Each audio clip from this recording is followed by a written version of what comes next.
अगर किसी प्रकार का कोई भी जमीन का विवाद होता है तो आखिर आपको करना क्या चाहिए। सबसे पहला जो स्टेप है, आपको कहाँ जाना चाहिए, कौन सा प्रक्रिया आपके लिए सबसे पहले ज़्यादा सही है, यानी आप किस प्रकार से प्रक्रिया को फॉलो करेंगे ताकि आपका जो समस्या है उसका निपटारा जल्द से जल्द हो सके। विवाद कभी भी किसी के साथ हो सकता है, लेकिन सबसे जो अहम है कि विवाद होने पर सबसे पहला जो आपका स्टेप है वो सही होना चाहिए। अगर आप गलत स्टेप ले लिए तो विवाद और बढ़ जाएगा, और अगर विवाद और बढ़ गया तो फिर समस्या उत्पन्न हो जाएगा।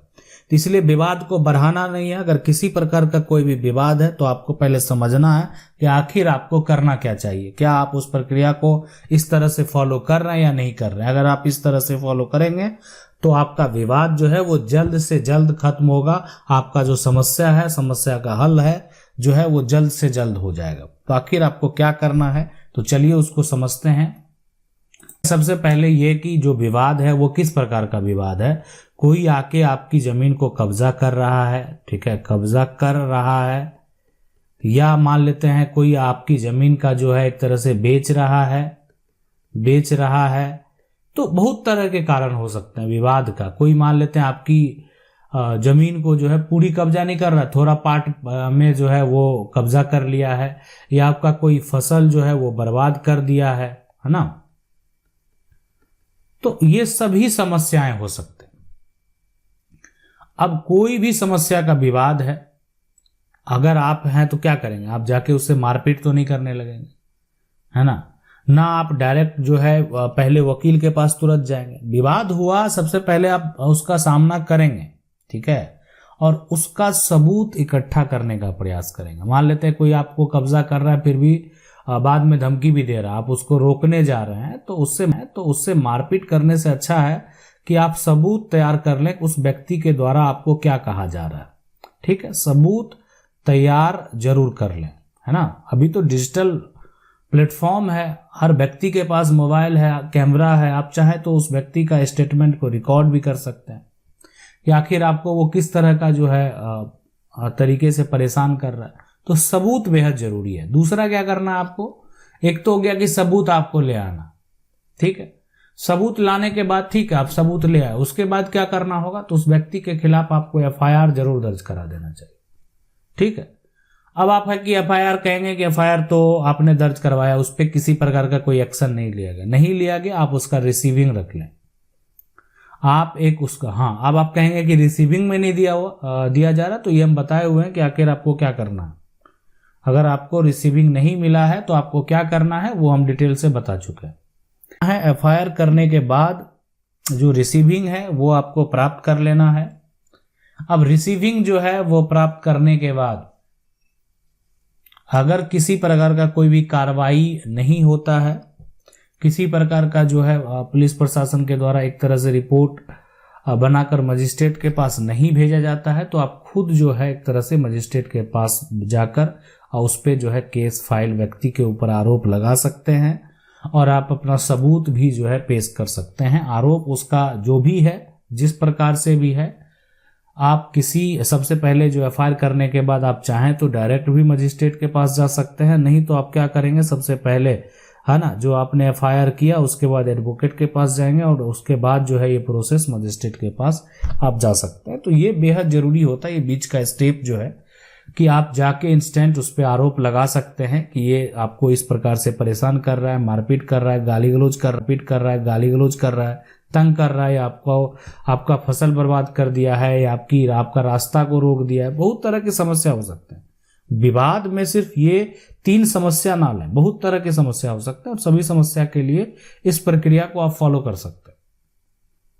अब है कि ये सभी प्रक्रिया करने के बावजूद जो है आपके समस्या का हल नहीं होता, मतलब आपने सारे जो समस्या है ना सबको फॉलो किया है, आप सारे रूल सारे नियम को आपने फॉलो किया, लेकिन फिर भी आपके समस्या का जो हल है वो नहीं हो रहा, तो आपको क्या करना चाहिए, ठीक है। फिर भी आपका विवाद जो है ना वो नहीं हो रहा है, सॉल्व नहीं हो रहा, बड़ा विवाद है, कोई गलत तरह से कागज भी तैयार कर लिया, इसका जो है ना एक तरह से फर्जी कागज भी बना लिया, कोई कागजात भी है और उसको कब्जा करने का प्रयास भी किया जा रहा है। तो ये सभी जो समस्या इस प्रकार का अगर बड़ा विवाद है तब आप जो है अपने वकील के जो है सिविल कोर्ट में याचिका दायर करें, और वो जो व्यक्ति जो आपको परेशान कर रहा है, तंग कर रहा है, जो गलत तरीके से आपके प्रॉपर्टी का कागजात तैयार कर लिया, उसको नोटिस करें। और नोटिस करने के बाद देखें, जब कोर्ट में केस फाइल होगा, नोटिस जाएगा, तो ये प्रक्रिया थोड़ा सा जो लेंदी तो होता है, लेकिन आपका समस्या भी बड़ा, तो आपके पास अब विकल्प क्या बचता है। अब जैसे मान लेते हैं किसी का फर्जी कागजात है, अब ये फर्जी कागजात सिर्फ मौखिक आपके कहने से तो ये फर्जी नहीं हो जाएगा, ये फर्जी है इस बात को साबित करना पड़ेगा। ये बात जो है ना साबित करना पड़ेगा कि ये फर्जी है, ये सही भी हो सकता। तो ये बात आखिर साबित कैसे करेंगे आप कि ये फर्जी है। तो इस बात को साबित करने के लिए आपको सिविल कोर्ट जाना होगा, है ना। सिविल कोर्ट जो आप जाएंगे, इस बात को कि ये कागजात फर्जी है, इस बात को साबित करने के लिए कि इस व्यक्ति के पास, जो व्यक्ति इसका कागजात तैयार किया, उसके पास कोई भी दलील नहीं होगा कि ये कागजात वो कैसे बना लिया। बनाने का कोई आधार होना चाहिए। मान लेते हैं कि अभी आप देखें कि जो पुराने समय के कुछ ऐसे फर्जीवाड़ा हैं, कुछ ऐसे मामले कोर्ट में आते हैं कि यहाँ पर ये जमीन है और इस जमीन का जो है एक तरह से विक्रेता, अगर बात करें तो विक्रेता जो है वो कोई और है, मतलब कोई अन्य व्यक्ति को जो है ना खड़े करके और दूसरे की जमीन को बेच दिया। ऐसे भी मामले कोर्ट में आते कि मतलब वो पहले ऐसा हुआ कि जो व्यक्ति गया है वहां पर, जो जमीन को रजिस्ट्री किया है, जो जमीन को बेच दिया है, वो कोई और है। उसका जो है ना एक तरह से वो नाम वही डाल दिया गया है ना, पिता का नाम वही डाल दिया गया है, और उसका जो है ना, और जो घर का पता है वही डाल दिया गया है। तो आप कह सकते हैं, लेकिन आई कार्ड का जो नंबर है ना वो दूसरा है। जो पहचान पत्र है, एक तरह से पहचान पत्र जो वोटर आईडी कार्ड का नंबर होता है, अगर कोई भी पहले जो पहचान होता था वो उसी पहचान का यूज किया जाता, वो दूसरा है। उससे पता चलता साफ साफ कि उस व्यक्ति के द्वारा फर्जीवाड़ा किया गया है। मामला में सब कुछ जो है जांच करने के बाद ही फैसला दिया जाएगा। ठीक है, डायरेक्ट जाने के बाद तुरंत ये स्पष्ट नहीं हो जाता कि ये फर्जी कागजात है, वेरीफाई किया जाएगा, है ना। उस व्यक्ति को देखा जाएगा कि जो व्यक्ति वहां पर है उसका क्या डिटेल है, उसका क्या किस प्रकार का सिग्नेचर है, उसका किस प्रकार का फिंगरप्रिंट है। लेकिन अभी है कि जिसका साथ फर्जीवाड़ा हुआ है वो व्यक्ति भी जीवित नहीं है, और जो फर्जीवाड़ा किया है वो भी जीवित नहीं है, तो भी अगर जो उसके उत्तराधिकारी है वो केस फाइल करेंगे, तो वो इस बात को अगर साबित करने में सक्षम है कि वो उनके पिता या उनके दादा की जो एक तरह से सिग्नेचर है वो नहीं है, अगर वो बात साबित होता है तभी पॉसिबल है। नहीं कर पाएंगे, आपके पास कोई प्रूफ नहीं है कि आपके दादा कैसे सिग्नेचर करते थे, आपके पास कोई प्रूफ नहीं है कि आपके पिता कैसे सिग्नेचर करते थे। आज आपके पास कोई भी आधार डॉक्यूमेंट मौजूद नहीं है जिसके तहत आप ये प्रूफ कर सकें कि ये सिग्नेचर, ये फिंगरप्रिंट आपके पिता या आपके दादा की नहीं है।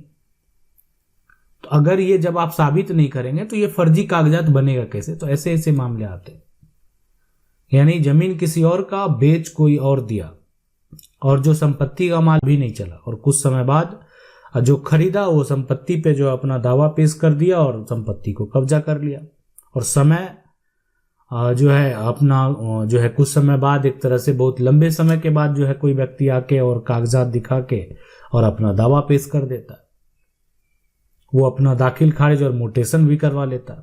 तो ये जो समस्या है, इस तरह के समस्या अगर बड़ा समस्या है तो आपको मामला सिविल कोर्ट में ले जाना पड़ेगा। आपको अब वो सेल डीड को कैंसिल कराना है ना, गलत रजिस्ट्री हो गया उसको कैंसिल कराना है, तो आपको सिविल कोर्ट जाना होगा विवाद होने पे।